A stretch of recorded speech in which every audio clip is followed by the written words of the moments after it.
Hello, my sweetest friends. How have you been? Welcome to Learn English Online with Krishna. Learn English Online with Krishna में हमेशा की तरह आपका स्वागत है दोस्तों, अगर आप चाहते हैं कि आपकी इंग्लिश, जब आप इंग्लिश में बातचीत करते हैं और आप चाहते हैं कि आपकी इंग्लिश एकदम नेचुरल साउंड करे, ऐसा लगे कि कोई अंग्रेज़ी बोल रहा है या एकदम स्वाभाविक तरीके से, ऐसा किसी को लगे कि आपके लिए इंग्लिश बोलना एक बहुत ही स्वाभाविक बात है, यानी आपको अंग्रेज़ी की अच्छी जानकारी है, तो आपको फ्रेजल वर्ब्स ज़रूर सीखने चाहिए। फ्रेजल वर्ब्स की मदद से आप बहुत ही नेचुरल और बहुत ही खूबसूरत इंग्लिश बोल सकते हैं। आज की क्लास में हम कुछ फ्रेजल वर्ब्स सीखेंगे जिनको सीखना बहुत ही आसान है और इनको सीख के आप दुनिया भर की बातों को, बहुत सारी बातों को बड़ी आसानी से बोल सकते हैं। ये सारे फ्रेजल वर्ब्स दोस्तों बी से शुरू होते हैं, तो बी से शुरू होने वाले फ्रेजल वर्ब्स यही आज की क्लास में हम सीखने वाले हैं। बहुत ही कमाल की क्लास है और काफ़ी आसान है इनको सीखना, इसलिए आपको पूरे वीडियो को ध्यान से एंड तक देखना चाहिए। देखिए, टॉपिक मैंने आपको बता दिया ऑलरेडी। ये आज का टॉपिक है दोस्तों फ्रेजल वर्ब्स विद बी। अच्छा, बी का मतलब क्या है? बी की मीनिंग समझ लेते हैं। बी की मीनिंग होती है होना। तो होना बी अपने रूपों में ज़्यादा इस्तेमाल होता है। होने के सेंस में बी अपने अलग अलग रूपों में ज़्यादा इस्तेमाल होता है। प्रेजेंट टेंस में, प्रेजेंट फॉर्म में बी के 3 रूप हैं। Am, is, are. एम का मीनिंग है हूँ, इज़ की मीनिंग होती है और आर की मीनिंग होती है या हो। और पास्ट टेंस में बी की 2 मीनिंग होती है, वॉज या वर। वॉज का मीनिंग है था या थी एंड वर का मीनिंग होता है थे। ये तो आप जानते होंगे, ये तो बचपन में सीख लेते हैं लोग। एम, इज़, आर, वॉज, वर, यही बी के रूप हैं, प्रेजेंट के और पास्ट के। इन्हीं रूपों में ये सेंटेंसेज में इस्तेमाल होंगे। आप समझ गए? तो फ्रेजल वर्ब्स विद बी, एक एक करके सारे फ्रेजल वर्ब्स को सीखते हैं। पहला फ्रेजल वर्ब है बी आफ्टर, यानी बी का यहाँ मतलब है एम, इज़, आर या वॉज, वर। जिस भी टेंस में बोलेंगे, प्रेजेंट टेंस में बोलेंगे तो बी की जगह पर एम, इज़, आर का इस्तेमाल होगा। पास्ट टेंस में बोलेंगे तो बी की जगह पर वॉज या वर का इस्तेमाल होगा। तो देखिए इसकी मीनिंग क्या है। बी आफ्टर की मीनिंग होती है टू ट्राई टू फाइंड, किसी चीज़ को ढूंढने की कोशिश करना, खोजने की कोशिश करना। और ऑब्टेन, ऑब्टेन का मीनिंग होता है हासिल करना। तो जब आदमी कोई किसी चीज़ को खोज रहा हो, ढूंढ रहा हो, हासिल करने की कोशिश कर रहा हो, तो आप इस बात को बताने के लिए बी आफ्टर का इस्तेमाल करेंगे। कैसे? एक सेंटेंस में एग्जाम्पल से समझते हैं। जैसे कोई आदमी किसी चीज़ को खोज रहा है, ढूंढ रहा है, तलाश कर रहा है, तो उससे किसी ने पूछा व्हाट आर यू आफ्टर, तुम क्या ढूंढ रहे हो या तुम क्या खोज रहे हो या तुम किस चीज़ की तलाश कर रहे हो। व्हाट आर यू आफ्टर, ये जो आर है दोस्तों, ये बी का ही रूप है। ये इंट्रोगेटिव सेंटेंस था, क्वेश्चन। अगर कुछ बताना है तो कैसे बता सकते हैं? देखिए एक दूसरा एग्जाम्पल है।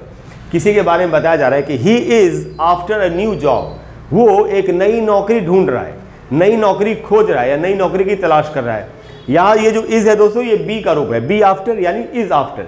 He is after a new job, वो एक नई नौकरी की तलाश कर रहा है, नई नौकरी ढूंढ रहा है। तो ये पहला हमारा फ्रेजल वर्ब था बी आफ्टर, जिसका मीनिंग है किसी चीज़ को पाने की, खोजने की, ढूंढने की कोशिश करना या किसी चीज़ को हासिल करने की कोशिश करना। उसके बाद दोस्तों बी अवे। बी अवे का मीनिंग होता है बी एल्सवेयर। एल्सवेयर का मीनिंग होता है कहीं और बी का मतलब है एम, इज़, आर या वॉज, वर, किसी भी टेंस आप बोल सकते हैं। तो इसकी बी एल्सवेयर का मीनिंग क्या हुआ? कहीं और होना। जैसे आप मान लेते हैं शर्मा जी हैं, मिस्टर शर्मा है कोई, उनसे मिलने आप उनके घर पे पहुंचे, तो उनके घर के लोगों ने बताया कि शर्मा जी घर पर नहीं है, कहीं और हैं। कई बार ऐसा होता है कि नहीं जी घर पे तो नहीं है, कहीं और हैं। तो इस बात को ऐसे बोला जाएगा Mister Sharma is away. Be से इज़ बन गया। तो ऐसे ही एक एग्जाम्पल है, किसी के लिए बताया, कोई बता रहा है कि ही इज़ अवे टुडे, आज वो घर पे नहीं है या आज वो कहीं और है या आज वो कहीं बाहर गए हुए। हिंदी में अलग अलग तरीक़ों से बोल सकते हैं। इंग्लिश में आप इस बात को बड़े खूबसूरत तरीके से, और कितना आसान है इसको यूज़ करना, ही इज़ अवे टुडे यानी आज वो घर पे नहीं है या आज वो बाहर है या आज वो कहीं और है। तो आप किसी के लिए भी यूज़ करते हैं। अच्छा, किसी भी टेंस में यूज़ हो सकता है। मान लेते हैं पास्ट टेंस में बोलना होता, आप जैसे बता रहे किसी को, अरे यार मैं जब शर्मा जी से मिलने पहुंचा तो वो घर पर नहीं थे। When I went to see Mister Sharma he was away. तो पास्ट टेंस में भी बोल सकते हैं आप, किसी भी टेंस से बोला जा सकता है। उसके बाद दोस्तों बी डाउन। अब यहाँ पर फिर बी डाउन, बी का वही मतलब है एम, इज़, आर या वॉज, वर। मीनिंग क्या है इसकी? मीनिंग है दोस्तों इसकी बी डिप्रेस्ड और सैड। अगर कोई आदमी बहुत डिप्रेशन में हो या दुखी हो तो हम बोलेंगे ओ ही इज़ डाउन टुडे, आज वो उदास है, दुखी है। यानी अपनी जैसे वो हालत उसकी हमेशा रहती है अच्छी वाली, जोश से भरा हुआ रहता है, आज वो ऐसा नहीं है, आज वो बहुत ही निराश और दुखी है। तो बी डाउन का मतलब होता है निराश होना, दुखी होना, निराश होने की हालत में होना, दुखी होने की हालत में होना। और बी से वही एम इज़ आर या वॉज वर बनेगा। सेंटेंस में कैसे यूज़ होगा, देखिए किसी के बारे में बताया जा रहा है कि he is a bit down today, किसी के बारे में बताया जा रहा है कि आज वो थोड़ा सा उदास है या थोड़ा सा निराश है। He is a bit down today because of the bad news, ख़राब न्यूज़ के कारण, किसी को कोई ख़राब न्यूज़ सुनने को मिली है कि कुछ बुरा हो गया है किसी के साथ, भगवान न करे किसी के साथ बुरा हो, तो कुछ बुरा हो गया है, तो यही बात किसी के बारे में बताई जा रही है कि he is a bit down today because of the bad news, उस खराब न्यूज़ के कारण जो उसको सुनने को मिली है आज वो थोड़ा सा दुखी है या निराश है। अ बिट का मतलब होता है ज़रा सा या थोड़ा सा। He is a bit down यानी वो थोड़ा सा निराश है या थोड़ा सा दुखी है। उसके बाद दोस्तों बी ऑफ, यहाँ फिर बी का वही मतलब है एम इज़ आर या was were.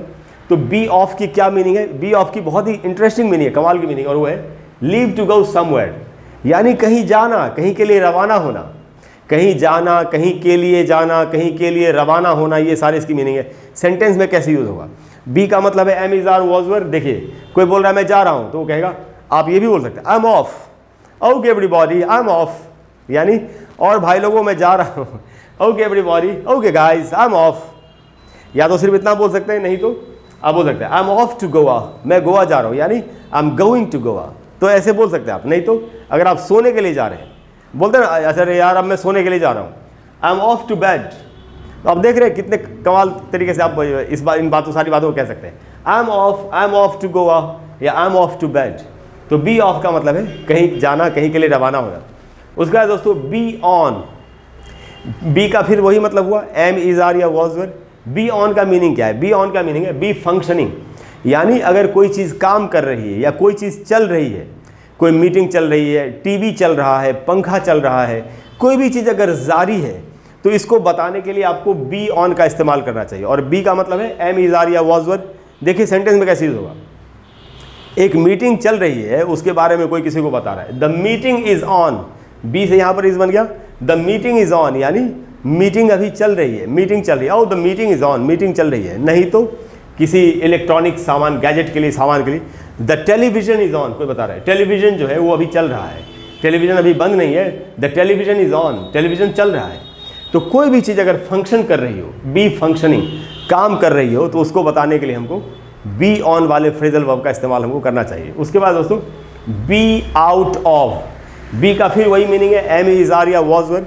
Be out of की क्या मीनिंग हो सकती है, इसकी मीनिंग है दोस्तों हैव नो मोर लेफ्ट, अगर कोई चीज़ ख़त्म हो चुकी है, किसी के पास कोई चीज़ ख़त्म हो चुकी है, तो इस बात को बताने के लिए आपको बी आउट ऑफ का इस्तेमाल करना चाहिए। सेंटेंस में कैसे यूज़ होगा ये देख लेते हैं। तो एक एग्जांपल है दोस्तों इसका, कोई बता रहा है he is out of money किसी के बारे में, oh he is out of money, उसके पास पैसे नहीं है, उसके पैसे खत्म हो चुके हैं। बी आउट ऑफ का मीनिंग है हैव नो मोर लेफ्ट, जब किसी के पास कोई चीज़ बिल्कुल नहीं बची हो, तो यही कहा जा रहा है he is out of money, यानी उसके पास पैसे नहीं है, यानी he does not have money, he has no money, ऐसे भी बोल सकते हैं। और आप ऐसे भी बोल सकते हैं जो आज हम फ्रेजल वर्ब सीख रहे हैं, ही इज़ आउट ऑफ मनी, कुछ लोगों के पास खाना खत्म हो गया है, तो यही बात बताई जा रही है, they are out of food.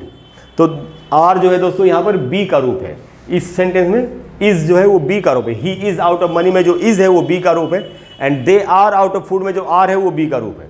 तो बी आउट ऑफ का मतलब होता है किसी चीज़ का ख़त्म हो जाना। और उसके बाद है दोस्तों बी अप, ये बड़ा इंटरेस्टिंग है, बी अप का क्या मीनिंग होगा। बी का वही मीनिंग मतलब है दोस्तों एम इज़ आर या वॉज वर।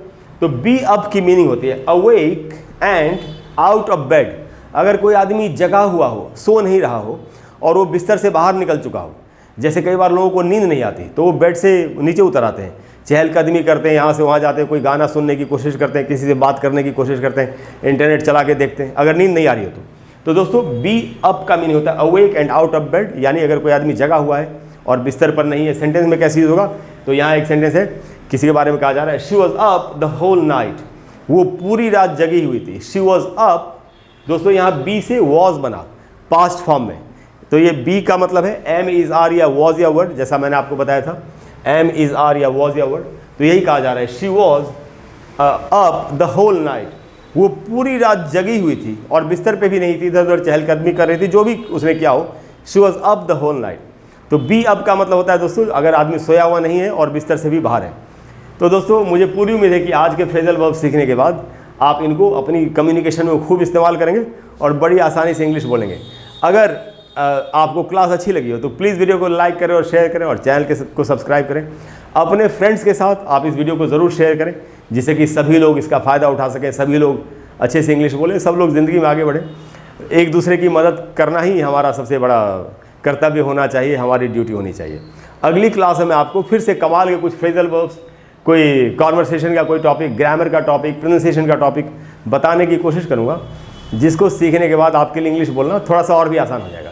कोई भी अगर ऐसा टॉपिक है जो आपको परेशान कर रहा है, आप चाहते हैं कि मैं आपके लिए उस पर एक वीडियो बना दूं, तो आप नीचे कमेंट बॉक्स में लिखिए, मुझसे जितनी जल्दी हो सकेगा मैं उस पर आपको एक वीडियो बना करके ज़रूर दूंगा। Thank you very much for all your love, for all your support, for all your kindness, for all your affection. I will see in the next class. Bye bye.